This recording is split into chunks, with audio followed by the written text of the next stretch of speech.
de Samuel, primer libro de Samuel. Algunos dirán, bueno, ¿por qué en la Biblia hay primera y segunda de Samuel? ¿Por qué no es Samuel? ¿Por qué no es primera de Crónicas y ya está? ¿Por qué hay primera de Crónicas, segunda de Crónicas, primera de Reyes, segunda de Reyes? Bueno, vamos a ver. El tema es que nosotros hoy en día tenemos libros. Y en este libro tenemos 66 libros, dicho sea de paso, pero en aquellos tiempos eran pergaminos, eran rollos, parecidos a los que yo traje de Israel, que tenemos por allí. Entonces los rollos pesan mucho por su contenido, y entonces lo que hacían muchas veces es que ponían varios pergaminos, ¿vale? Porque hay momentos que hay que levantarlos en alto, y por eso un pergamino que contuviera todo el rollo de un libro extenso de la Biblia, pues prácticamente sería imposible levantarlo, ¿no? Por eso muchas veces incluso el libro de los Salmos no es un libro de los Salmos, son 5 libros, que todos se llaman Salmos, los Teilim, pero son 5 libros, porque son muy extensos, ¿se da cuenta?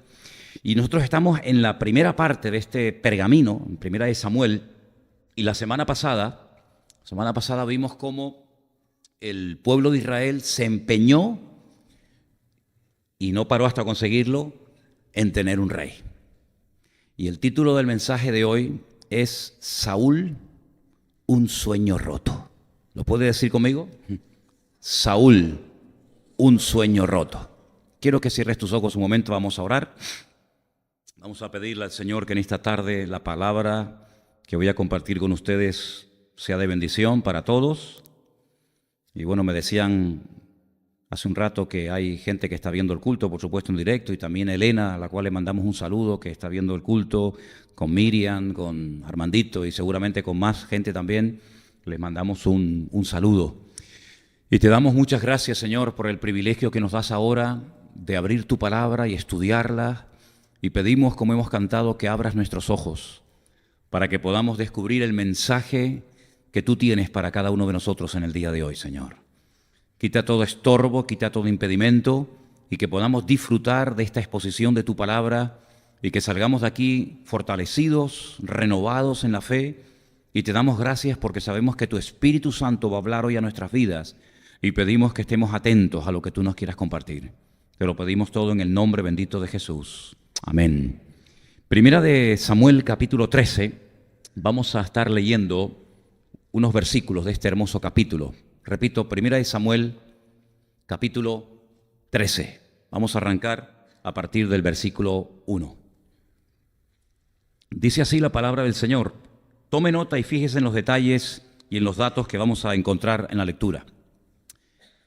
Había reinado Saúl ya 1 año, y cuando hubo reinado 2 años sobre Israel, escogió luego a 3,000 hombres de Israel, de los cuales estaban con Saúl 2,000 en Micmas y en el monte de Betel, y 1,000 estaban con Jonatán en Gabaa de Benjamín, y envió al resto del pueblo cada uno a sus tiendas.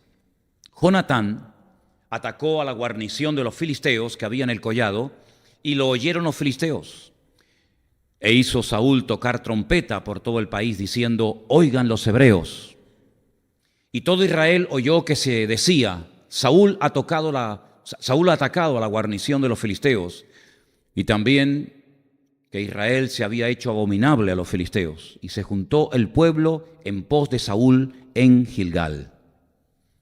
Entonces los filisteos se juntaron para pelear contra Israel 30,000 carros, 6,000 hombres de a caballo y pueblo numeroso como la arena que está a la orilla del mar, y subieron y acamparon en Micmas al oriente de Bet-Aven. Cuando los hombres de Israel vieron que estaban en estrecho, porque el pueblo estaba en aprieto, se escondieron en cuevas, en fosos, en peñascos, en rocas y en cisternas. Y algunos de los hebreos pasaron el Jordán a la tierra de Gad y de Galaad, pero Saúl permanecía aún en Gilgal, y todo el pueblo iba tras él temblando. Versículo 8. Él esperó 7 días conforme al plazo que Samuel le había dicho, pero Samuel no venía a Gilgal y el pueblo se le desertaba. Entonces dijo Saúl: traedme el holocausto y ofrendas de paz, y ofreció el holocausto. Y cuando él acababa de ofrecer el holocausto, y aquí Samuel que venía, y Saúl salió a recibirle para saludarle. Entonces Samuel dijo: ¿qué has hecho? Saúl le respondió: porque vi que el pueblo se me desertaba y que tú no venías dentro del plazo señalado y que los filisteos estaban reunidos en Micmas. Me dije: ahora descenderán los filisteos contra mí a Gilgal, y yo no he implorado el favor de Dios. Me esforcé pues y ofrecí el holocausto. Entonces Samuel le dijo a Saúl: locamente has hecho. No guardaste el mandamiento del Señor tu Dios, que Él te había ordenado. Pues ahora el Señor hubiera confirmado tu reino sobre Israel para siempre. Mas ahora tu reino no será duradero. El Señor se ha buscado un varón conforme a su corazón, al cual el Señor ha designado para que sea príncipe sobre su pueblo, por cuanto tú no has guardado lo que el Señor te mandó. Vamos a parar ahí la lectura, después seguramente leeremos otros textos. En la vida hay leyes que tienen que ver con la física, con la química, con un montón de apartados diferentes de la vida. Y en el mundo espiritual, en el reino espiritual también hay leyes, y tienes que conocerlas, las leyes del reino. Una de las leyes del reino de Dios es que lo que siembras recoges. Esa es una ley incuestionable. Otra ley del reino dice que lo que siembras es lo que cosechas, y cuanto más siembres, más vas a cosechar. Pues hay una ley en el reino que tiene que ver con la bendición y al mismo tiempo con el pecado. ¿Qué viene detrás de una bendición? Otra bendición. Así que cuando tú estás siendo bendecido, prepárate porque vienen más bendiciones todavía a tu vida. Es una ley del reino, es algo incuestionable, de gloria en gloria, de victoria en victoria, de bendición en bendición y de triunfo en triunfo. No lo digo yo, lo dice la Biblia. Pero por otra parte, detrás de un pecado viene otro. Cuando abres la puerta a un pecado, aunque sea desde tu punto de vista pequeño o insignificante, vendrá otro mayor y otro y otro y otro, y al final te terminarás convirtiendo en un esclavo. Desde que hemos empezado a hablar de Primera de Samuel, ustedes han podido comprobar de que el pueblo no levanta cabeza, ni con Samuel, ni después con el rey. Porque el problema no estaba en Samuel, el problema estaba en el pueblo. Y el pueblo, utilizando la excusa de que los jueces, es decir, los dos hijos de Samuel, que vivían en Beersheba, en el sur de Israel, que había puesto su padre para que le ayudaran en las labores del ministerio, pues con la excusa de que estaban dando un mal ejemplo y eran un mal testimonio, y además Samuel había envejecido prematuramente, pues van y le presionan y casi le fuerzan a que sí o sí tiene que nombrar a un rey. Pero como vimos la semana pasada, el objetivo no era cumplir con esa parte del libro de Deuteronomio, que decía y dice claramente que algún día Dios pondría un rey en Israel. Por supuesto, era solamente cuestión de tiempo, era solamente cuestión de esperar y que Dios señalara y que Dios indicara quién era y quién no era. Pero ellos se adelantaron, ellos vinieron ya con una idea preconcebida y le dicen a Samuel, independientemente de los argumentos que les acabo de mencionar, dice: es que nosotros queremos ser como los demás. Esa era la razón principal. No es que quieran cumplir con la parte de la Biblia que dice que ustedes tienen que tener algún día un rey, etcétera, sino que queremos ser como los demás. Y cuando uno quiere ser como los demás, porque no tiene su identidad como creyente clara, ese deseo de querer ser como los demás, tarde o temprano te pasa una factura muy elevada. Saúl empezó aparentemente muy bien, no desde el punto de vista de Dios, sino desde el punto de vista del pueblo. Total, ya salimos con la nuestra. Es como el niño que se encapricha con algo y se lo das y ya se tranquiliza. Ya tenían su rey. Pero Saúl, con el paso del tiempo, fue revelando realmente lo que él era. Fíjate, yo estaba pensando y en esto, lo misericordioso, lo paciente que es el Señor, llegó a hartarse de Saúl para cansar a Dios. ¿Cómo tenía que ser este personaje? Porque yo les puedo cansar a ustedes, ustedes me pueden cansar a mí, pero que Dios se canse y que llega al punto de decirle a Samuel: no ores más por él. ¿Habéis leído ese versículo? Pues Señor, si tú nos mandas a orar los unos por los otros, pues yo te digo que por este no ores más. No hay nada que hacer. Es un desobediente, es un rebelde. No ores más por él, porque si oras, no te voy a oír. Eso se lo decía el Señor a Samuel. Lo harto que tenía que estar el Señor de Saúl.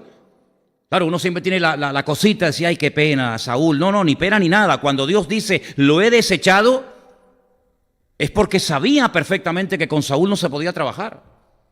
Claro, aparentemente un hombre tan imponente, su estatura, etcétera, pero no era un hombre que se podía trabajar con él, no era un hombre con el cual Dios podía verdaderamente contar, porque siempre fue un desobediente, antes, durante y después. Y Saúl se terminó convirtiendo en una pesadilla, porque lo que empieza mal, termina peor. Y se convirtió en una persona que lo único que trajo fue ruina, tristeza, una crisis económica a Israel sin precedentes, división. Y hemos leído esta tarde que la gente, claro, iba a la guerra, los soldados iban con él porque, dicho sea de paso, no les quedaba otro remedio, pero ¿cómo iban? Temblando. Qué diferente, ¿no? Cuando lleguemos y hablemos de David, ¿cómo iba la gente con David? ¿No te has dado cuenta? Yo pensaba estos días, las listas enormes de nombres que se titula Los Valientes de David, conocéis, ¿no? Y bueno, ¿y por qué los llama la Biblia valientes? Bueno, lee lo que hicieron. Cosas impresionantes. Dice que una vez uno iba por el campo y vio, en pleno invierno, había nevado mucho, y vio un león dentro de un foso. Bueno, pues si está el león dentro del foso, déjalo ahí. Déjalo ahí. No, él se metió dentro del foso y lo mató para demostrarle a su rey que era valiente.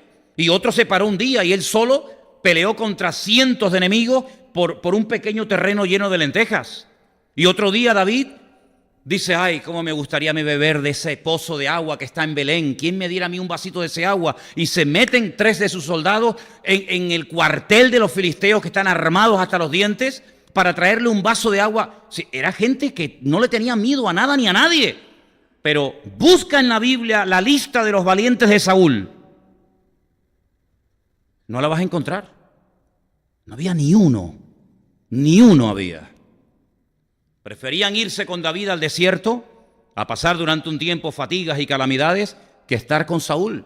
Porque Saúl era un hombre inseguro, un hombre desobediente, un hombre que no tenía la gracia de Dios sobre su vida. Y eso es lo que él transmitía. Y la Biblia dice que le seguían con miedo, le seguían temblando. Aquel hombre al final se convirtió en un juguete roto. ¿Quieren rey? Toma rey. Tomen el rey que querían. Al final se arrepintieron toda la vida de haber nombrado a aquel hombre. ¿Y total para qué? Ay, cuando tú te metes en algo que no es de Dios, piénsatelo bien, ¿sabes? ¿Para qué te metes en rollos que no son de Dios? Al final, ¿para qué? ¿Para salir llorando, herido? Tal vez puedes perder dinero, tiempo y hasta la vida. Fíjate lo que te digo, hasta la vida. Fíjate lo loco que era este hombre sin el respaldo de Dios. Claro, cuando uno tiene el respaldo de Dios, te metes por la pared. No hay nada que te detenga. Pero cuando tú no tienes la bendición de Dios sobre tu vida, ándate con ojo, no te metas en camisas de 11 varas. Porque por eso yo leí esta tarde este capítulo, porque dice la Biblia que al principio, cuando van a la guerra y se cuentan los soldados que tiene uno y que tiene otro, en el versículo 2 dice que Saúl tenía 3,000 soldados. Escogió luego 3,000 hombres de Israel. Se llevó a 2,000 con él. Y a su hijo Jonatán le dice, tú llévate 1,000. Bueno, 3,000 hombres son un montón de gente, sí, pero espérate un momento. Vete al versículo 5 y dice, los filisteos se juntaron para pelear contra Israel. Y dice cuántos eran. 30,000 carros, 6,000 hombres de a caballo y pueblo numeroso como la arena que está a la orilla del mar. ¿Y a ti cómo se te ocurre ir con 3,000 personas a pelear contra los filisteos que vienen 30,000 en carros de combate? Miles de soldados y una multitud que no se puede contar. ¿No habéis leído la lectura, no habéis prestado atención a la lectura esta tarde? Dice que cuando un rey ve que le van a atacar, lo que tiene es que sentarse y ser honesto consigo mismo y decir, espérate un momento, vamos a ver, ¿cuántos somos? 10,000. Bien. ¿Cuántos soldados son los que nos vienen a atacar? 20,000. No, pues hijo, tú verás lo que haces. Si tú crees que con 10,000 le puedes plantar cara a los que vienen contra ti con el doble, pues tú verás. Pero si no, llega a un acuerdo con él, ríndete, manda mensajeros para que no termines perdiendo tú y todos tus soldados la vida. Este no lo hace, este ni consulta. ¿Ustedes ven que consultó con el Señor? ¿Ustedes ven que dice, bueno, vamos a orar para ver si tengo que ir a la guerra o no? David cada vez que iba a la batalla siempre consultaba previamente con el Señor. Señor, ¿voy o me quedo? ¿Les ataco o me quedo en casa? Saúl nunca consultó con Dios. Y así le fue, y así terminó. Se lanza a la batalla con 3.000 soldados. Vienen miles de soldados contra él, pero él no piensa en eso. Una desproporción tremenda. Aquí muestra que no tiene sabiduría, ni tiene la capacidad estratégica de organizar una batalla, porque es verdad que una vez 300 campesinos fueron a pelear contra una multitud de soldados, ¿se acuerdan cuando Gedeón? Pero el Señor le dijo que hiciera esa batalla. Y cuando el Señor te dice que hagas una batalla, aunque seas tú contra 1.000.000, no tengas miedo. Pero cuando tú te metes en negocios, cuando tú te metes en historias donde Dios no te ha dicho que te metas, ten mucho cuidado. Pero hay un problema peor todavía. No es que eran pocos en comparación con los muchos que le venían a atacar, sino que dice más adelante, mira por ejemplo lo que dice más adelante en el versículo 7. Algunos de los hebreos pasaron el Jordán a la tierra de Gad y de Galaad, pero Saúl permanecía aún en Gilgal y todo el pueblo iba atrás de él temblando. Si no solamente eran pocos, sino que encima tenían miedo. Porque si somos pocos, pero estamos unidos y somos valientes, pues bueno, el Señor nos podrá utilizar de alguna manera. Pero si somos pocos y encima estamos muertos de miedo, pues ¿qué futuro tenemos? Ninguno. Pero fíjate que más adelante, si seguimos leyendo, dice que cuando él estaba esperando a Samuel que viniera para presentar el sacrificio y orar por él, versículo 8, espera 7 días, porque Samuel le dijo, espérame 7 días, pero él veía que el pueblo se le iba, presenta el sacrificio y más adelante, cuando Samuel dice, bueno, ¿cuántos han quedado en este tiempo de espera? La Biblia nos enseña que le quedaron 600 hombres. Versículo 15. Levantándose Samuel, subió a Gilgal, a Gabaa y Benjamín, y Saúl contó a la gente que se hallaba con él, 600 hombres. 2.400 soldados se mandaron a mudar. Si con 3.000 no podías, ahora con 600, menos todavía. Cada vez tiene menos gente, cada vez tiene menos soldados, porque él no les infunde valentía. Es una temeridad seguir a este personaje. Es un disparate ponerse bajo la cobertura espiritual de este tipo. Es un loco. Es una persona que va a llevar al país a la ruina. Como hay algunos hoy en día políticos por el mundo que están llevando a sus países a la ruina. No solamente ellos se van, sino que están llevando a miles a la ruina. Pero es que hay algo peor todavía. Fíjate lo que dice, por ejemplo, más adelante, en el versículo 19, no lo habíamos leído, pero presta atención. En toda la tierra de Israel no se hallaba herrero. No había ni un herrero en todo el país. Porque los filisteos habían dicho para que los hebreos no hagan espadas o lanzas. Ay, amigo, interesante, ¿eh? Versículo 20. Por lo cual todos los de Israel que tenían que descender a los filisteos para poder afilar cada uno la reja de su arado, su asadón, su hacha o la hoz. Y el precio era de un pin, una locura, un disparate. Por las rejas de arado y por los asadones, y la tercera parte de un ciclo para afilar las hachas y componer las aguijadas. Así aconteció, escucha, que en el día de la batalla no se halló espada ni lanza en ninguno del pueblo que estaba con Saúl y Jonatán, excepto Saúl y Jonatán su hijo, que las tenían. Pocos, asustados, divididos y desarmados. Bueno, una de dos, o este hombre tiene una fe impresionante que le va a dar una lección al mundo de cómo se puede hacer una batalla solamente con el respaldo divino, o es un loco que no sabe dónde se ha metido. Lamentablemente es la segunda postura, la segunda opinión. Es una persona que no sabe dónde se está metiendo, es una persona que lo que va a traer es ruina. No te juntes con gente que no tiene la bendición de Dios. Escúchame bien lo que te digo, apúntame eso ahí. Hay gente que no tiene la bendición de Dios en su vida. Están llenos de deudas, de problemas, de enfermedades, de líos, de que si el marido, que si la mujer, que si me duele aquí. No te juntes con gente así, mija.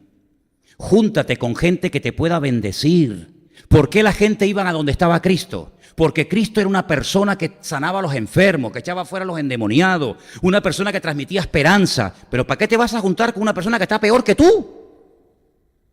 ¿Para qué te vas a juntar con un criticón, con un deprimido, con un amargado? ¿Para qué?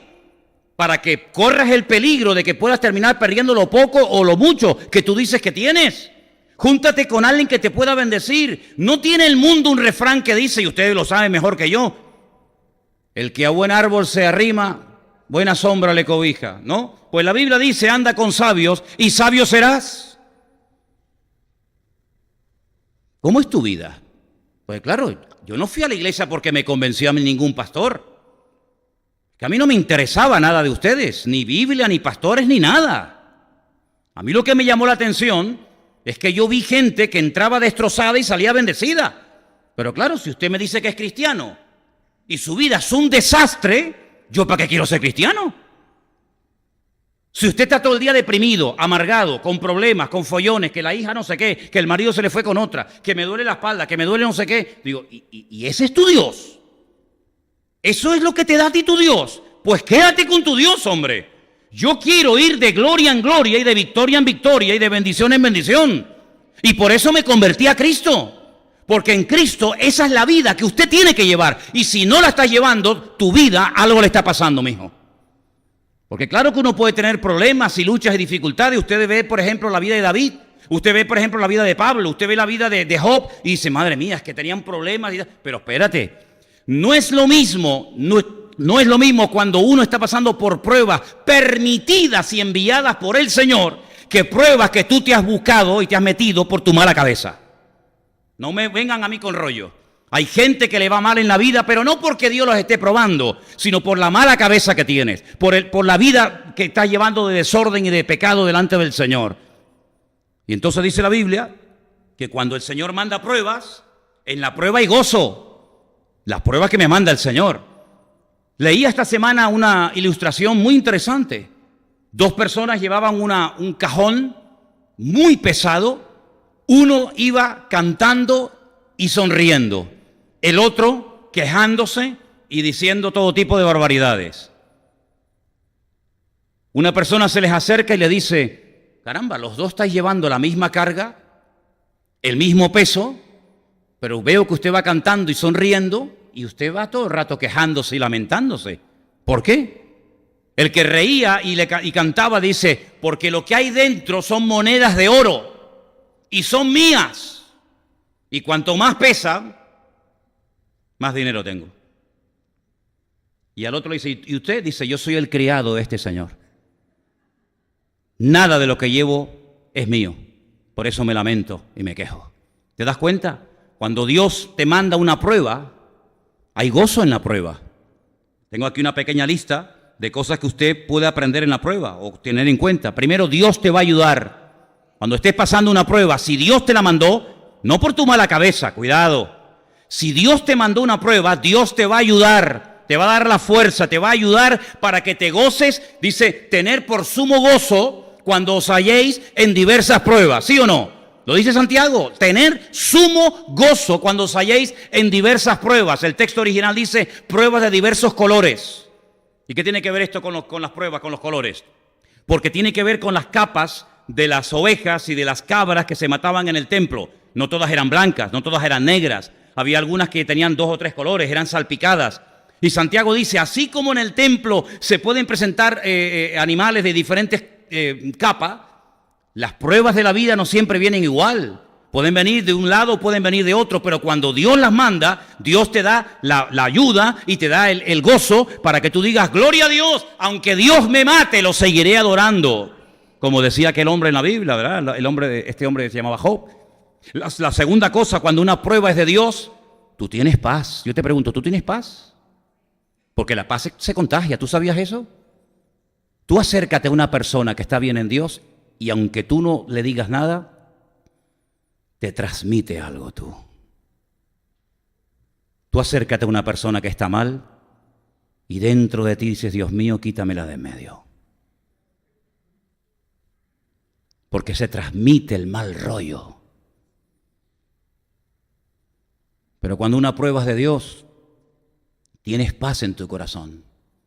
No entiendo nada, esa es una de las características de una prueba enviada por Dios. No entiendo nada, no sé por qué me está pasando esta hora, pero si mi Dios es tan bueno y creo que lo es y es justo conmigo, tengo una paz, aunque estoy en medio de un huracán que ni te imaginas tú. ¿No estaban aquellos dos en la cárcel cantando lleno de gozo y de paz? ¿Por qué? Porque era algo que el Señor había permitido. Pero cuando algo no te lo ha mandado Dios, sino que tú te has metido en follones por tu culpa y por tu mala cabeza, estás amargado, te estás todo el día quejando, le estás echando la culpa al diablo, a Dios, a la iglesia, al pastor, a los hermanos, al marido, a la esposa, a todo el mundo menos a ti. Una tercera cosa que aprendemos cuando estamos pasando por pruebas de Dios es que esas pruebas te acercan a Él. Dios no te manda una prueba para machacarte, para hundirte, sino para que te acerques más a Él. Ese es el objetivo final de la prueba. Acercarte al Señor, conocerle, darte cuenta que si estoy enfermo, Él me puede sanar. Porque si nunca estoy enfermo, ¿cómo sé que Dios sana a los enfermos? Yo estuve una vez enfermo y yo sé que Dios sana, porque yo estuve enfermo y Dios me sanó. ¿Cómo sé que Dios liberta? Porque yo cuando me convertí, fui a la iglesia primera vez, yo llevaba 4 demonios dentro de mí. Algunos dirán, yo no creo en eso, ahí me da igual lo que usted crea. Yo sé que yo tenía 4 demonios en mi vida y me atormentaron durante años y me tenían destruido. Pero yo sé que Dios salva. ¿Por qué? Porque a mí me salvó. Y yo sé que Dios sana porque a mí me sanó. Y yo sé que Dios liberta porque los demonios se me fueron de mi vida y nunca más volvieron. Entonces cuando Dios te manda una prueba es para enseñarte algo, para que te acerques a Él. Te va a fortalecer. Cuarta lección que aprendemos de las pruebas, te va a fortalecer. Vas a estar en la prueba y después de la prueba fortalecido en el Señor. Vas a estar mejor que antes. Y finalmente te va a enseñar cosas importantes, porque las cosas que se aprenden con lágrimas y sufriendo no se olvidan nunca en la vida, nunca en la vida. Lo que te hace llorar, lo que te hace reír te olvida, pero lo que te ha hecho sufrir y pasarlo mal, eso no se olvida nunca. Por eso estas cinco cosas, Dios no me ayuda, Dios me dará su paz, el Señor me acerca a Él, Él me fortalecerá y me enseñará cosas grandes y ocultas que yo no conozco, es la clave para saber si estoy metido en una prueba que Dios ha mandado a mi vida o yo me he metido en camisas de 11 varas. Por eso, hermanos queridos, este hombre Saúl fue una pérdida de tiempo. ¿Quieren rey? Toman rey. Pero ustedes que lo han pedido, al final se van a terminar hartando de él. Y terminó la gente agobiada.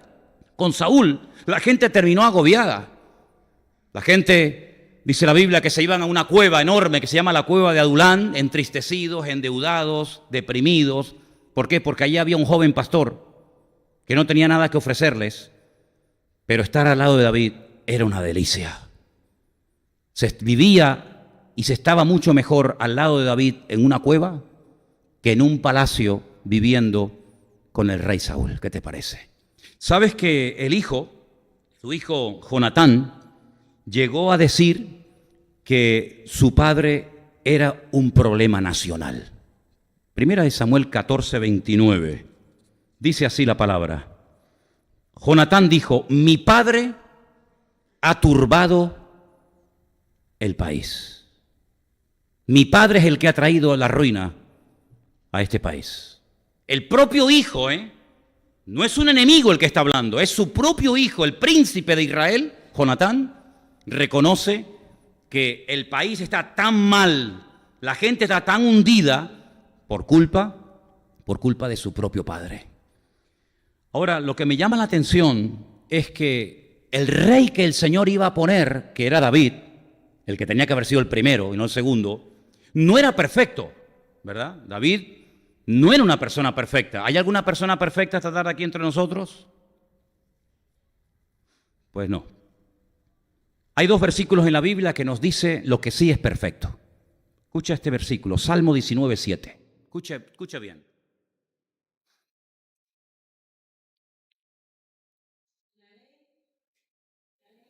Jehová es perfecta, convierte el alma. El testimonio de Jehová es fiel. La palabra de Dios es perfecta, dígalo conmigo.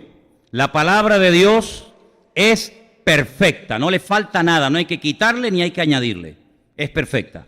La Biblia es perfecta. La mires como la mires. Es un libro perfecto.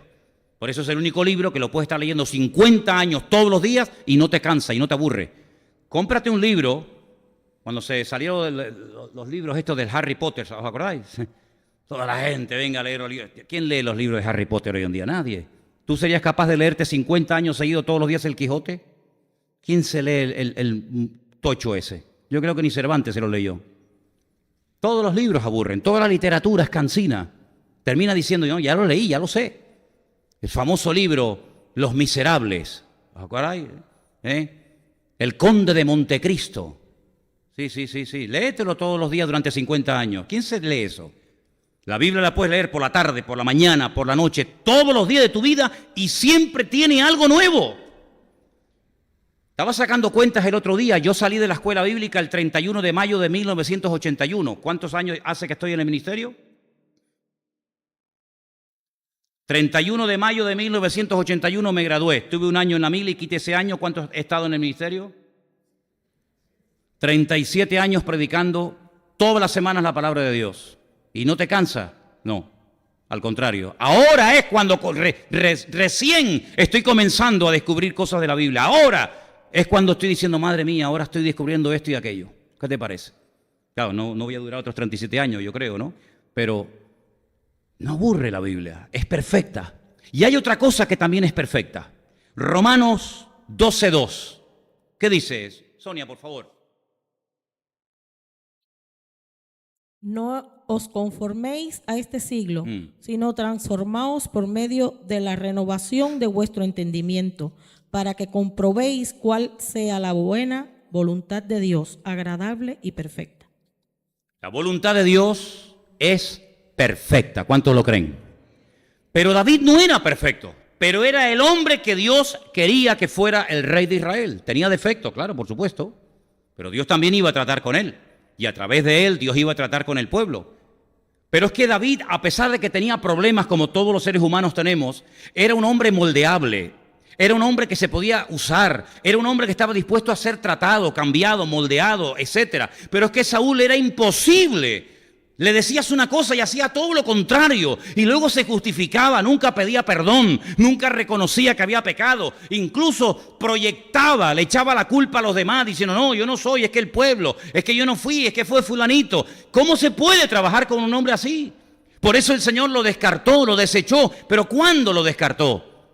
A los 20 años de estar como rey. No, que va, fíjate. Mira lo que dice, por ejemplo, estamos en 1 Samuel, ¿verdad? Seguimos en 1 Samuel, en el año segundo de su reinado, ¿sí? En el año segundo de su reinado, ustedes pueden leer todo el capítulo 13 de 1 Samuel, y la Biblia nos enseña que en el segundo año de su reinado, ya el Señor dijo, con este hombre no se puede trabajar. No hace falta mucho tiempo para descubrir una persona, ¿te das cuenta de eso? No hace falta mucho tiempo, y para Dios imagínate, ¿no?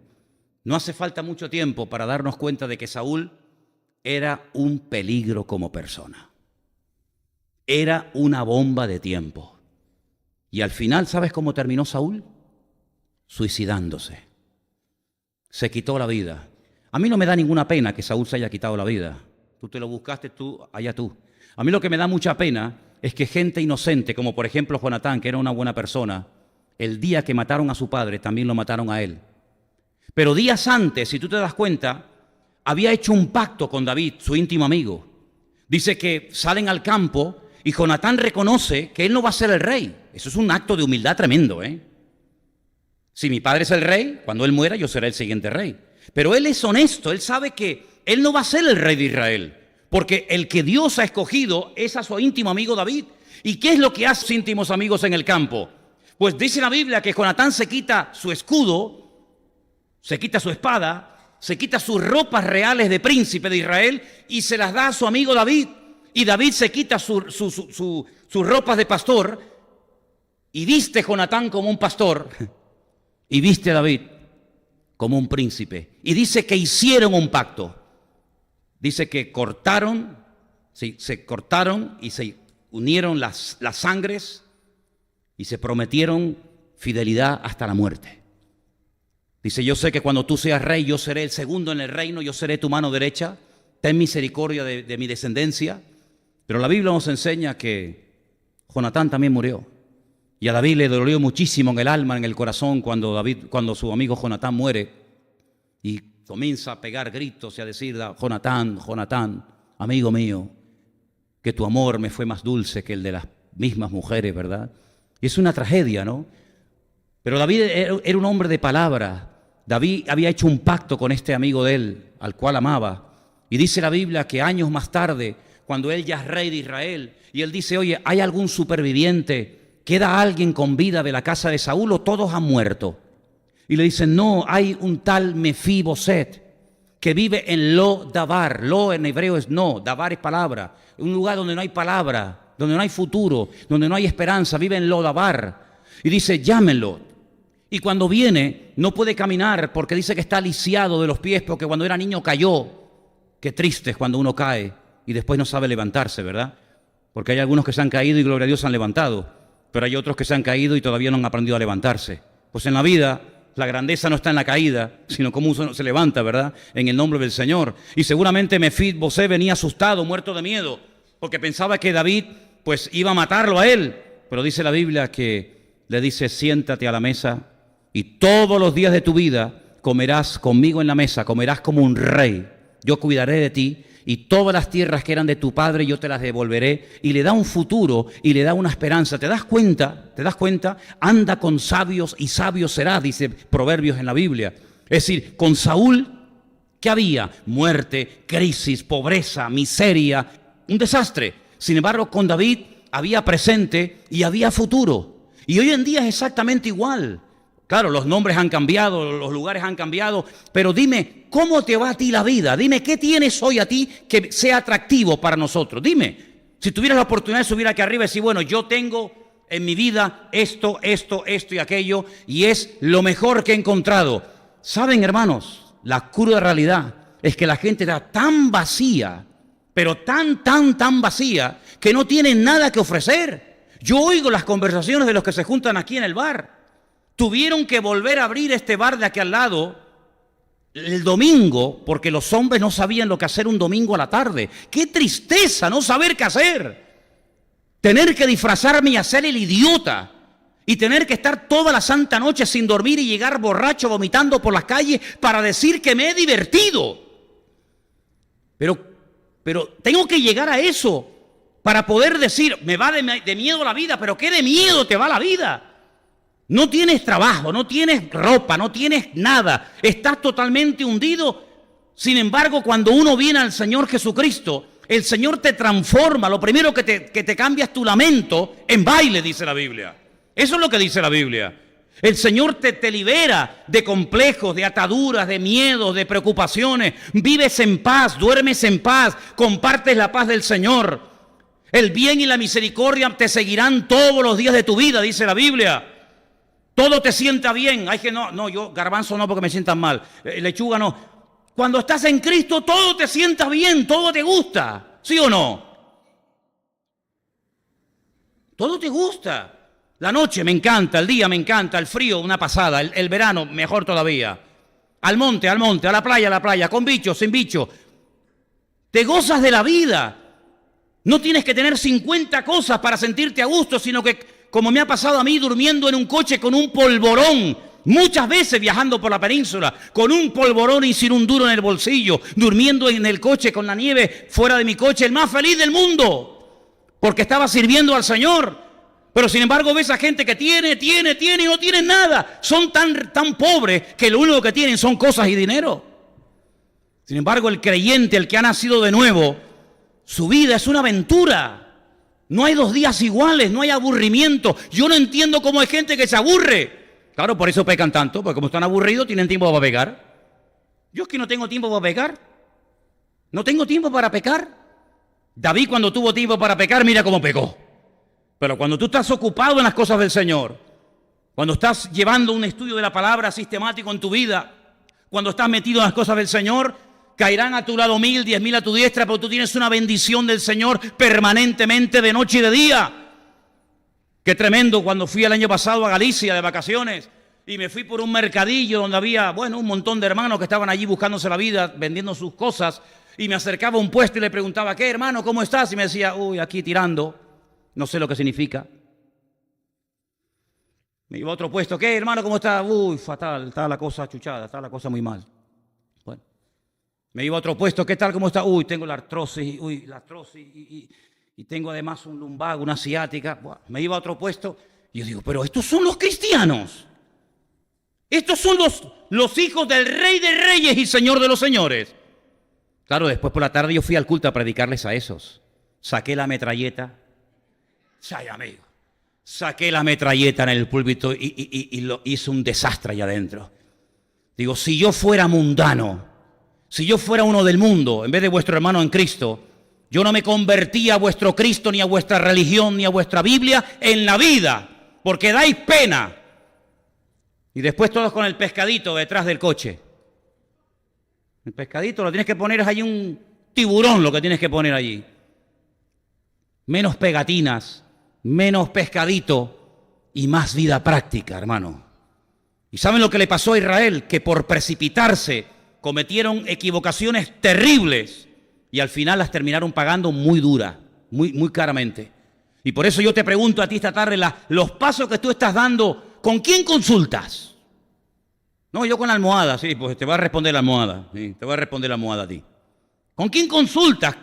¿A quién le hablas, Señor? ¿Qué hago? ¿Sigo con esto o lo corto ya? ¿Me voy o me quedo? Claro, si tú no consultas con nadie, mijo, después no te enfades con Dios, después no te enfades con la vida, después no te enfades con las circunstancias. Consulta con el Señor. David era un hombre de guerra, sabía que tenía una unción sobrenatural para ir a la guerra, pero nunca fue a la guerra ahí a la aventura, sino que decía, Señor, ¿voy o no voy a la guerra? Consultar con el Señor. Saúl nunca lo hizo. Un día, leyendo, me viene a Samuel, fíjate tú, es que, mira, cuando uno está mal, todo lo que hace sale mal. Dice, hoy no va a comer nadie, no quiero que nadie, fíjate tú, en la guerra, trabajando, sudando, corriendo, jugándote la vida, que no coma nadie. Porque si alguien lo hace, la maldición de Dios cae sobre su vida. Claro, todo el mundo asustado, nadie comía. Claro, la gente no respondía, falta de energía, no comían. Es como esos que hoy en día están por ahí, no sé si hay alguna persona aquí en la iglesia. ¿Cómo está? Bien. No puede decir bien, ¿por qué? Porque como no come, está anoréxica perdida. Y se llama cristiano.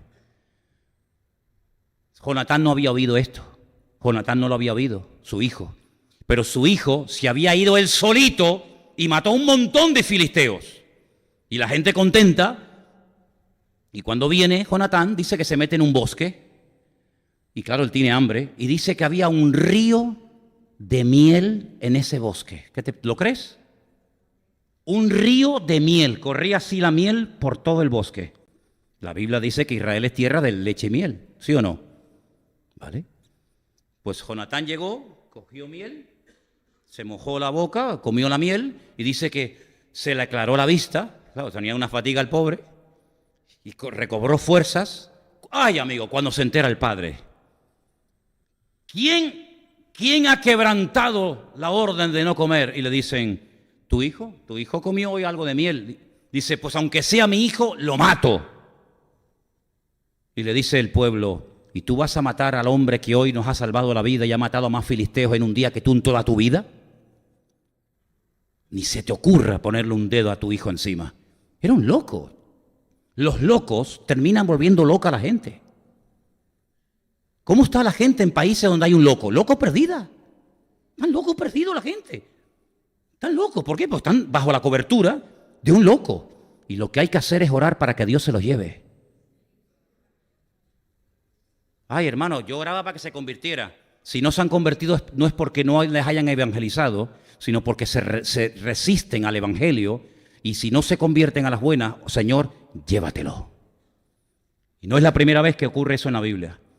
Ay, si hubieran orado así en Cuba hace muchos años, no hubieran tenido 50 años al Barbas.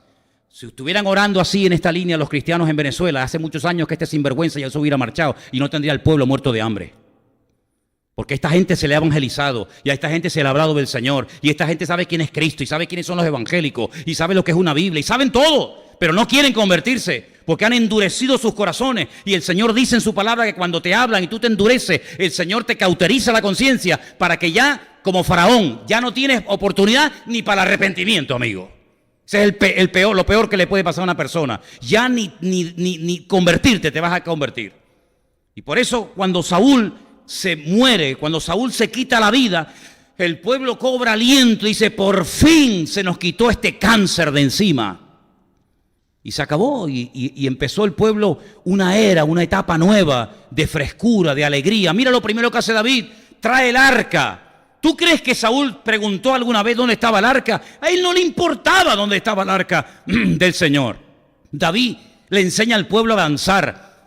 Comienza a fabricar un montón de instrumentos musicales que no existían, pero oraba, Dios le daba sabiduría e inventó un montón de instrumentos musicales de cuerda, de viento, de percusión, que hasta el día de hoy se usan en Israel.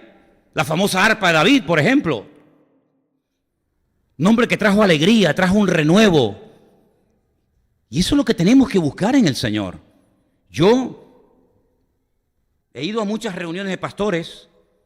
Y claro, yo cuando llegaba a muchas de esas reuniones, yo oía hablar a los pastores y yo decía, pues me habré equivocado yo de profesión o de reunión. Porque empezaban, no, tenemos muchos problemas, muchas dificultades, que no sé qué, que la dureza, que las pruebas, que esto, que aquello y el otro. No, y yo decía, pues yo estoy disfrutando de la vida. Porque poder servir al Señor, claro que hay luchas y dificultades, pero es que en esas luchas y dificultades yo veo la mano de Dios. Si no son pruebas que vienen para hundirte y para amargarte. Si tú eres un cristiano, dice la Biblia que el gozo del Señor es tu fortaleza, ¿sí o no? ¿Tenemos un mensaje que darle al mundo, sí o no? Pues hermanos, pues el mejor mensaje que podemos dar es con tu vida y con tu testimonio. Porque mira, una de las cosas importantes de un creyente es que no depende de nada, ni de nadie. ¿Sabes lo bonito que es decir, yo me levanto por la mañana y no dependo de nada, ni de nadie para funcionar, sino que soy libre? Claro, eso no significa de que después de la siesta te quieras echar el cortadito, ¿no? Ya eso es una costumbre que uno ya tiene como forma parte de la esencia de uno, ¿no?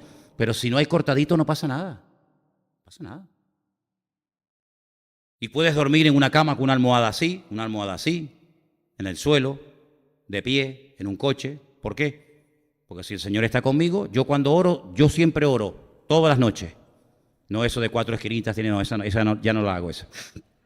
En paz me acostaré y asimismo dormiré, porque solo tú, Señor, me haces vivir confiado. Y le digo al Señor, Señor, que cada hora que duerma valga por 2. Me levanto como una lechuga, fresco. ¿Qué tal has dormido? Yo de maravilla. No tengo problemas de insomnio ni de esas vainas, nada. Ahora tú imagínate que yo como cristiano, manías persecutorias, complejos, pastillas para comer, pastillas para no comer, pastillas para levantarme, pastillas para acostarme, pastillas para los nervios, pastillas para no tanto nervio, pastillas para... Dice, bueno, pero una pregunta, ¿tu Dios dónde está, mi hijo? ¿Dónde está tu Dios? Pues quiero decirles algo, que muchos cristianos viven así. Muchos cristianos viven así. Pero en Cristo una de las cosas más hermosas que hay es que usted puede ser libre, completamente libre. Y Saúl nunca fue un hombre libre. Saúl era un hombre que tenía un serio problema. Cuidado con esto que le voy a decir ahora. Era un acomplejado y era un celoso. Ay, mi madre. Cuando usted junta a un acomplejado con un celoso en una misma persona, eso es la Tercera Guerra Mundial. Era un acomplejado porque un día David se fue a la guerra, mató a un gigante, que tuvo el favor que hizo a nivel nacional David. Saúl muerto de miedo, pero David va y lo mata. Y las chicas, claro, tú sabes, la chica David, un guapetón, rubio, hermoso, acaba de matar a un gigante, trae un cabezón así en la mano, las chicas con David se volvieron locas. Y dijeron, Saúl hirió a 1000, pero David a los 10.000. Como echándole piropos, ¿no? A David, ¿no? Y entonces el otro, Saúl, se puso celoso. Y le dice, nada más falta que le den el reino. Es decir, tú ni vas a la guerra porque eres un cobarde y encima este muchacho se juega la vida, te salva la vida, le corta la cabeza al enemigo y encima te enfadas con él y lo critica. ¿Qué comenzó a hacer Saúl a partir de ese día? A perseguir a David con la intención de matarlo. Un acomplejado, celoso. Y los celos son muy peligrosos porque te hacen ver cosas que no existen. ¿Usted sabía eso? Persona celosa te dice, ¿con quién hablabas? ¿Yo? Con nadie. ¿Cómo que no? Si yo te vi. ¿Qué me vas a ver si estaba todo el día metido en la habitación? No, pues yo te vi. ¿Y qué le dije? Bueno, mira, eso es horroroso. Eso es terrible, de verdad. Eso parece, Señor, o te lo llevas o te lo mando. De verdad, ¿eh? Terrible, terrible. ¿Tú te crees que un rey que tiene que matar a filisteos, que tiene que darle buena vida a la gente, que tiene que tener la frontera segura, que tiene muchas responsabilidades, todo su empeño durante años y años fue matar a David? Y luego era un falso, porque era un falso. Le dice un día a David, mira, yo quiero que tú seas familia mía, quiero que seas mi yerno. Y David le dice, ¿yo? Un don nadie, un desgraciado, un pastor de ovejas, que sea yo yerno del rey. No, por favor, eso es demasiado honor para mí. Pero yo quiero que seas mi yerno. Bueno, pero dime algo, es que yo no tengo nada para ofrecerle a la princesa de Israel. Que la princesa había que echarle de comer aparte también, ¿eh? Cuidado con las que se venden como princesas. Porque hay algunas que se venden como princesas que después son, vamos, madre mía, una piedra en el zapato era la princesa aquella. Dice, no, dime algo, es que yo no tengo una dote, no tengo recursos económicos. Le dice, mira, tráeme 100 prepucios de filisteos. También menuda petición le hace ¿no? Y David se va, pero dice, claro, si yo le pido a que me traiga 100 prepucios de filisteos, alguno lo va a matar, que es lo que yo quiero, que lo maten. Bueno, pues viene y le dice, toma, 200. Es que a mí me encanta David. Yo, la verdad, si yo pudiera volver en la máquina del tiempo, yo me hacía soldado de David, porque es que este tío me encanta el David me encanta. Yo qué pena que no viví en una época que no viví en esa época. Todo tienes el amor, Dios te bendiga, hermano. A mí me hubiera gustado esa época de pim, pam, y me hubiera encantado. Pero bueno, ¿qué vamos a hacer? Le da a la mujer. Y entonces David, que era un hombre de Dios, espontáneo, campechano, el hombre quería adorar y adoraba, y el hombre quería cantar, no tenía ese miedo al ridículo, porque no era un acomplejado como el suegro, sino una persona feliz de la vida, pues resulta que se pone a danzar por las calles de Israel. Y claro, doña Mical, que era igual que el padre, porque la Biblia dice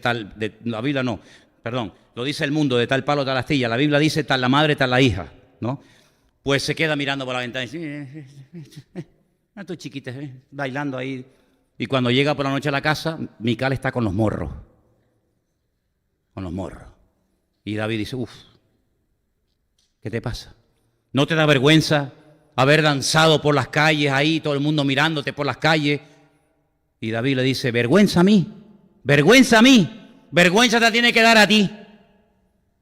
A mí no me da ninguna vergüenza adorar a mi Dios. Y si crees que he hecho el ridículo, más todavía lo voy a hacer. Y dice que a partir de ese día nunca más se acostó con ella y fue viuda hasta el día de su muerte. Fue viuda en vida, que ese es otro tipo de viudez que hay en la Biblia. Viuda en vida. Tu marido está vivo, pero tú vas a ser viuda, como si yo hubiera muerto para ti. Y ahí se quedó. ¿Y qué te parece, amigo?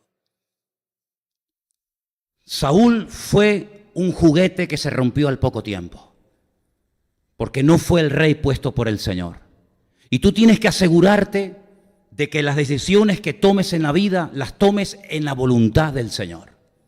Quiero terminar diciéndote algo. Mira, cuando tú vayas a tomar una decisión de la índole que sea, sentimental, económica, familiar, en fin, de la índole que sea, como he dicho, primero, no tomes nunca una decisión, escúcheme bien, sobre todo jóvenes y todos los que están aquí, para huir de una situación. ¿Qué quieres decir con huir de una situación? Quiero decir que a veces he visto gente que se ha casado, chicos o chicas, para huir de una situación familiar que no soportan más. Un padre tirano, una situación familiar terrible, y entonces dice, mira, yo me voy a casar con que es feíto, no es muy allá, no, pero bueno, me manda a mudar de aquí. Y al año, a los 2 años, a los 3 meses, aquello fue una ruina, porque fue una decisión tomada en la carne. Entonces no tomes decisiones para huir, ¿sabes? No, espérate. No tienes que huir, tienes que obedecer lo que te dice el Señor. Así que nunca tomes decisiones para, mira, me están ofreciendo un trabajo en no sé qué sitio y claro, aquí estoy hecho polvo, no tengo nada, estoy fatal, venga, me voy para allá. Pero espérate un momento, que dice la Biblia que más vale bocado seco y en paz con la bendición de Dios que casa llena de provisión donde no está la bendición de Dios. ¿A ti quién te ha dicho que te vayas allí que te van a pagar 10.000 euros por mes? ¿Quién te ha dicho? No, es que aquí estoy en paro, pero ¿quién te ha dicho que tienes que ir allí? ¿Te lo ha dicho el Señor, no? Entonces, ¿cómo se te ocurre a ti ir? ¿Cómo se te ocurre a ti ir? Si dice la Biblia que ahora Él es mi rey, Él es mi cabeza, Él es mi autoridad, ¿cómo voy? Ahora aquí, ahora compro, ahora vendo, cuando más bien deberíamos decir, si el Señor quiere, haremos esto o lo otro. Luego, no huyas de situaciones, por muy bonitas que vengan las ofertas, ¿sabes? Por muy bonitas que vengan. Me acuerdo cuando vino a hablar conmigo el Partido Popular para ofrecerme un puesto. Sí.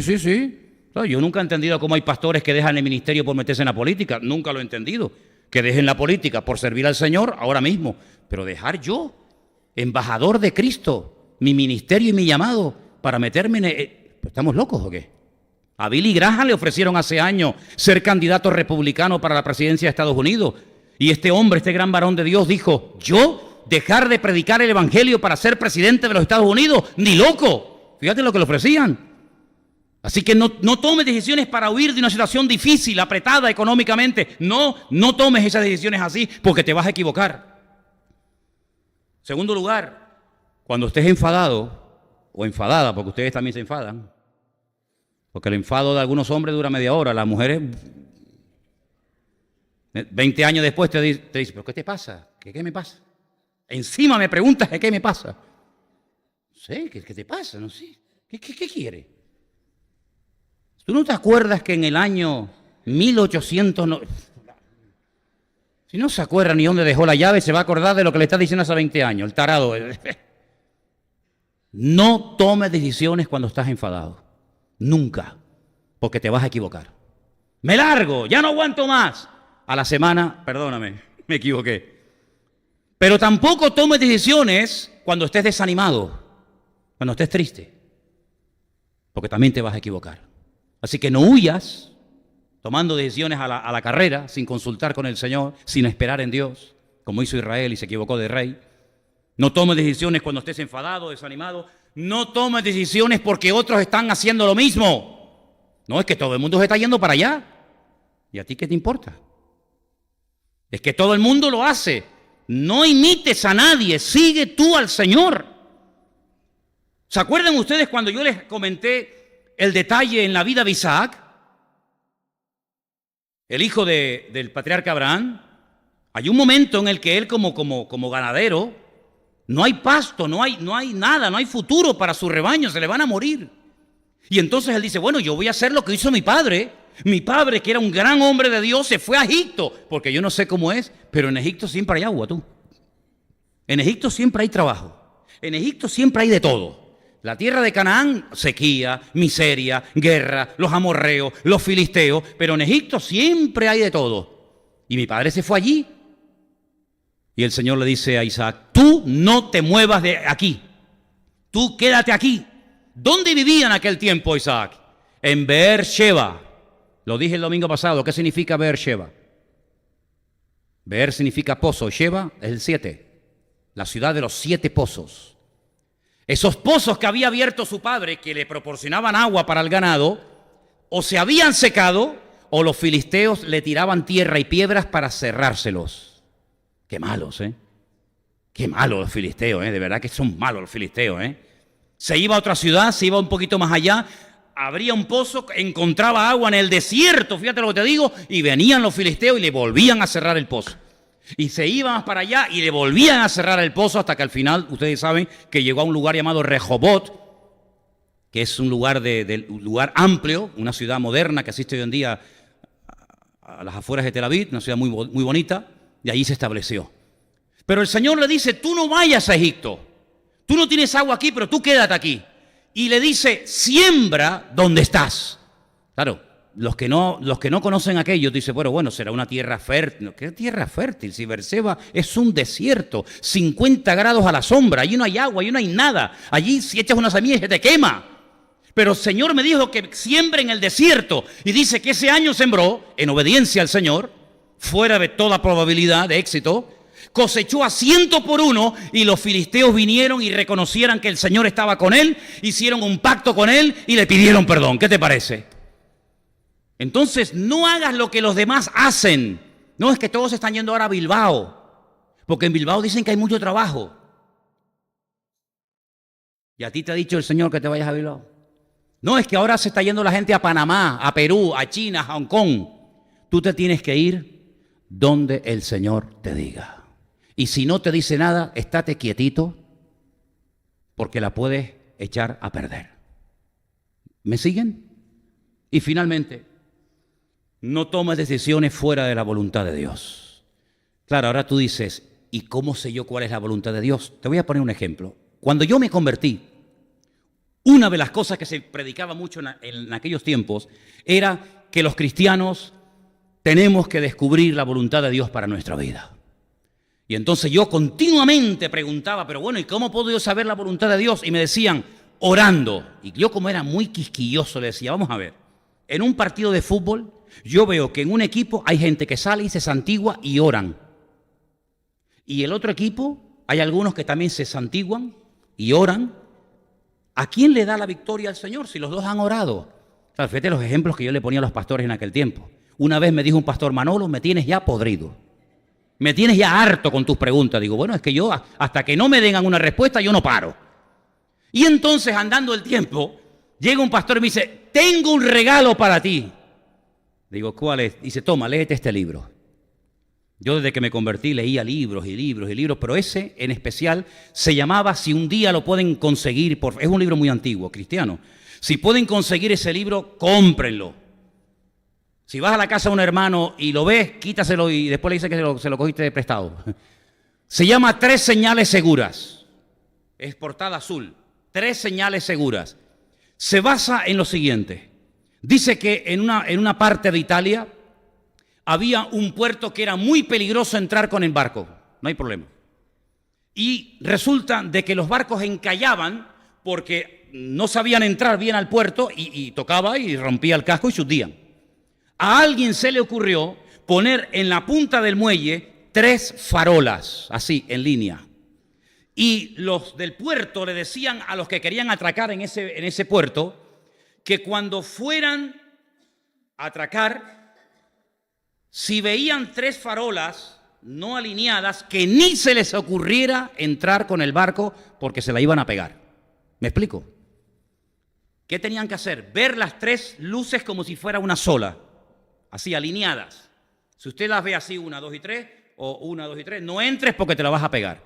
Tienes que ver las 3 luces así, en línea, como si fueran una. Y basándose en eso, que era verdad, el autor de este libro dice, hay 3 cosas en la vida de todo creyente que tienen que estar siempre alineadas para que usted pueda decir, yo estoy en la voluntad de Dios. ¿Y no vale con 2? No, 3. ¿Cuántos quieren saber esas 3 cosas cuáles son? Vengan el domingo que viene y se las digo. ¿Qué hacemos? Venga, dígame otra. No. Vale, vamos, ya vamos. Los veo animados. Decía que la primera señal, la primera prueba de que estás en la voluntad de Dios es ¿qué dice sobre lo que quieres hacer la Biblia? Porque claro, tú puedes sentir, yo tengo que matar a aquel. Y el Señor dice, no matarás. Entonces no puede ser. O yo tengo, ¿qué dice la Biblia? ¿Lo prohíbe? ¿Lo permite? ¿Es correcto? ¿No es incorrecto?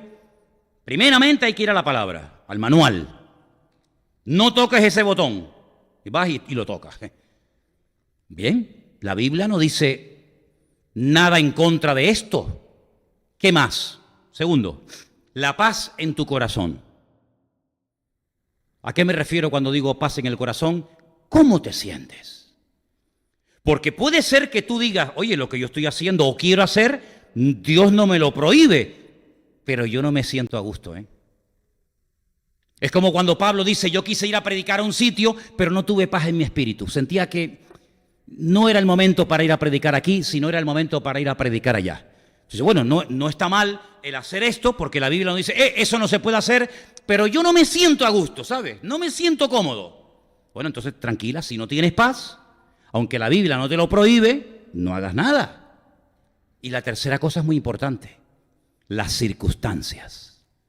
Te voy a poner un ejemplo.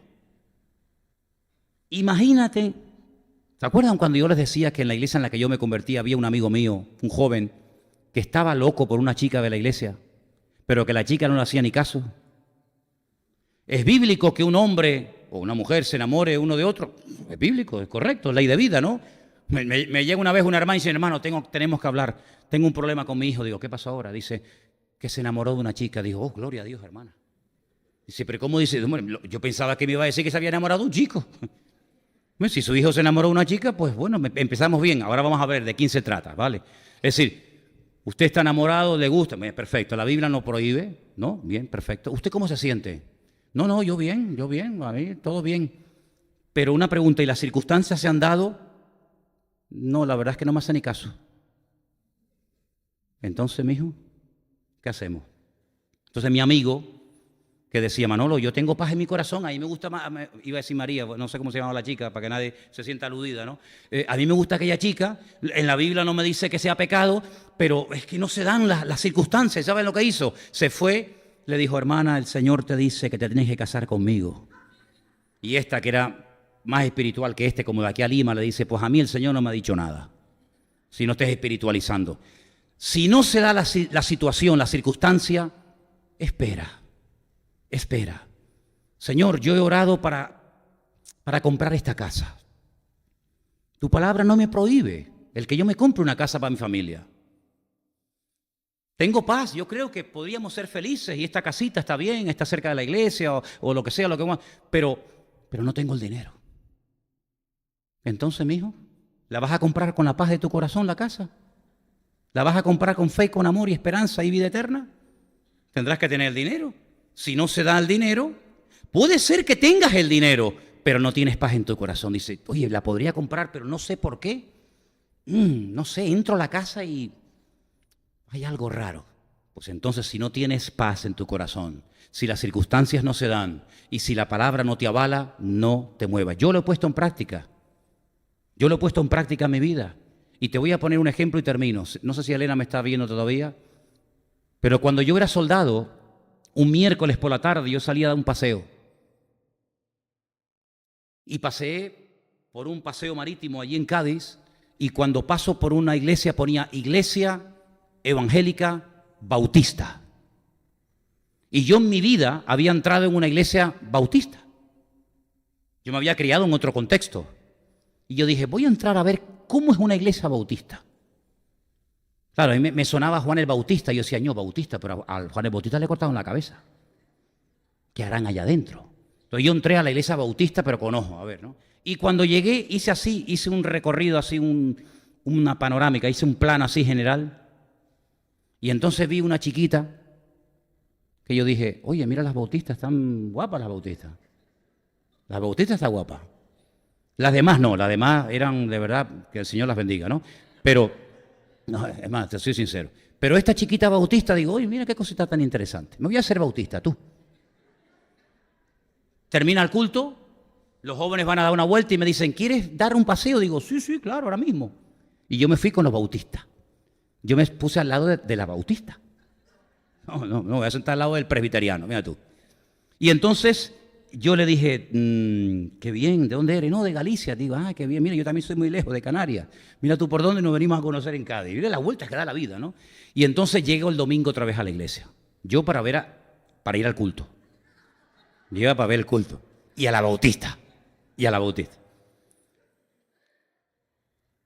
Por la mañana era la escuela dominical y nos dividían por clase. Y ella cuenta que cuando estábamos sentados en el banco, ella estaba sentada al lado mío, dice ella, si no pregúntele para que vea, que cuando yo leí, dice que el banco vibró.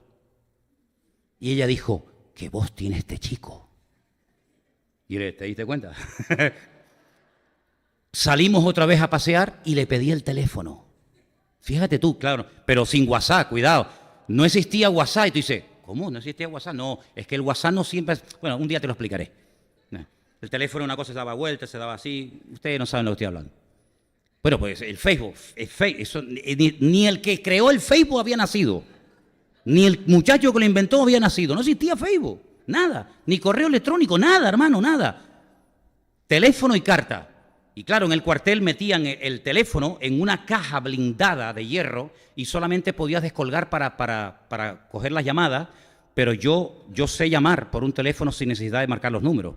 Y bueno, el Ministerio de Defensa lo arruiné en llamadas que hice, ¿no? Y entonces la vi un miércoles y la vi un domingo.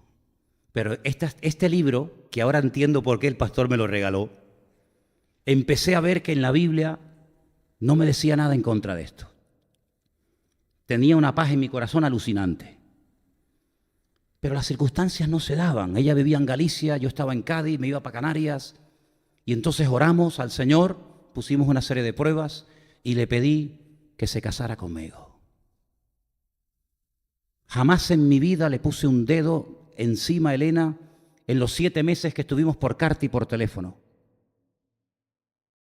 Dejó su casa, su iglesia, su familia, su tierra, absolutamente todo, para venirse a Tenerife a casar con uno que no conocía de nada, que dice que era pastor, hasta el día de hoy. Creo que este año hemos hecho 35 años. ¿Siempre he acertado? No, que va, he metido muchas veces la pata, en muchos aspectos. Pero ¿sabes qué? Si tú quieres hacer la voluntad de Dios, no te precipites. Espera en el Señor, porque mira por precipitarse cómo terminó Saúl, quitándose la vida. Cómo terminó el pobrecito Jonatán y sus hermanos, quitándose la vida. El país arruinado, en crisis. ¿Por qué nos cuesta tanto a los cristianos esperar en el Señor, hermanos? ¿Por qué? Es que no nos fiamos de Dios. No nos ha demostrado ya fehacientemente el Señor que uno se puede fiar de Dios. Ya sé que por ahí hay un versículo, yo sé que ustedes saben muchos versículos. Maldito el hombre que confía en el hombre. Sí, yo también me lo sé. Pero también te recuerdo que hay uno que dice, más bienaventurado el varón que confía en el Señor su Dios. Y yo les quiero decir esta noche para concluir que confiemos en Dios. Que no seamos como Israel, que venga la carrera y ahora, sino esperemos en el Señor. Porque aunque David no era perfecto, era el hombre escogido por Dios. Y ese era el que Dios tenía preparado. Lo que pasa es que era muy jovencito. Dios lo estaba preparando. Y cuando nosotros somos capaces de fiarnos de Dios y esperar en el Señor siempre, siempre te dará lo mejor. ¿Cuántos dicen amén? Claro, vendrán pruebas y dificultades. Cuidado, esto no es un camino de rosa, que no hay dificultades. Pero cuando una prueba viene y el Señor está en la barca, gloria a Dios. Yo prefiero en una barca en tormenta, pero donde el Señor va conmigo, que ir en un barco de lujo, en un crucero, en un mar maravilloso, en calma, donde no va la presencia del Señor. Vamos a orar, hermanos, por favor. Cierre sus ojos ahí donde está. Recuerde esta palabra, por favor. No pongas como rey de tu vida cualquiera. No te juntes con personas que no tienen nada que ofrecerte. Es más, apártate y huye de personas que, llamándose hermanos, dice la Biblia, no llevan una vida coherente, alineada con el Señor. Pablo no dijo, no, tienen que huir. No, Pablo dijo, lo que les dije es que no se junten con personas que, llamándose cristianos, llevan una vida desordenada. Con esas personas no te juntes porque van a pensar que todos somos iguales y nada más lejos de la realidad. Nada más lejos de la realidad. El Señor nos tiene que dar mucha luz y sabiduría y pedirle al Señor que nos ilumine para no tomar decisiones equivocadas. Y para que al final aquellos sueños que teníamos tan bonitos y aquellas ideas tan maravillosas se terminan convirtiendo en una pesadilla, perdiendo tiempo y energías y dinero, al final para nada, para volver otra vez a empezar de cero. Otra herida más, otra cicatriz más. ¿Qué necesidad tenemos de eso, hermano? Bueno, si aprendiéramos a base de palos, pues bueno, gloria a Dios, pero es que a veces ni así aprendemos. Entonces vayamos a los principios de la Escritura, vayamos a la palabra y en la palabra vamos a encontrar siempre la línea que tenemos que seguir en esta vida. Cierra tus ojos ahí donde estás y si tienes que tomar una decisión importante, si estás en una encrucijada y no sabes qué hacer, no sabes qué camino elegir, pídele esta noche al Señor: Señor, ayúdame. Estoy cansado de sufrir, estoy cansado de equivocarme. Mira a Saúl cómo terminó, quitándose la vida. ¿Cuántos terminan quitándose la vida? ¿Por qué? Porque están hartos. Mi padre me abandonó, mi madre me abandonó, el novio, la novia, el trabajo, hasta el perro se me murió, caramba. ¿Esa es la vida que tú quieres llevar? Por favor, Dios quiere que tú sonrías y que seas feliz y que ayudes a otros y que tengas paz en el corazón y no seas un amargado. ¿Por qué no tengo que emborracharme en carnavales? ¿Por qué? Porque no me hace falta. ¿Y por qué no me drogo? Porque no tengo dinero. Si quiero me lo puedo hacer, pero no me interesa. Porque he probado mucha basura y ninguna me ha llenado. Solamente me ha llamado el poder de Dios. Estoy solo, podía esta semana, ¡hala, el desmadre! No, para nada. Porque con Cristo lo tengo todo. Sin Cristo no tengo nada. Tómate en serio tu relación con el Señor, hombre. Tómate en serio. Si no te vas a tomar en serio tu relación con el Señor, no vengas más. ¿Para qué vienes? ¿Para qué vienes? ¿Para perder el tiempo? Tómate en serio tu relación con el Señor. Como dice el Señor, pon tu mano en el arado y pon en una balanza. A ver, ¿qué tengo? Esto y esto. A ver. Y ya verás que como el Señor no hay nada. Yo enterré a mi padre, ¿sabe? Yo prediqué en el funeral de mi padre. Y cuando yo me despedí de mi padre, la última vez que lo vi ya en la caja, le dije: papá, hasta pronto. Nos volveremos a ver en la otra vida, porque Él fue el que me trajo a mí a la iglesia. Él fue el que me trajo a mí al Señor. Y yo tuve el honor y el privilegio de predicar en el funeral de mi propio padre. Pero no fue una tragedia, sino fue un hasta pronto. El Señor ha decidido que tú llegues primero que yo, pero espérame que ya llego. Espérame que ya voy para allá. Así que pon tu mano en el arado. Confía en Dios, que el Señor tiene lo mejor para tu vida. Ayúdanos, Señor, a tener en cuenta estos principios, estas enseñanzas, esta palabra. Que tú seas lo primero y más importante en nuestra vida, Dios mío. No queremos tomar decisiones precipitadas en la carne, fuera de la voluntad de Dios, del tiempo de Dios. Ayúdanos a confiar y a esperar en ti, Señor. Recibe toda la gloria, toda la honra, mi Dios, en el nombre de tu amado Hijo Jesús. Amén. Amén. Nos ponemos de pie, hermanos, en esta noche, por favor.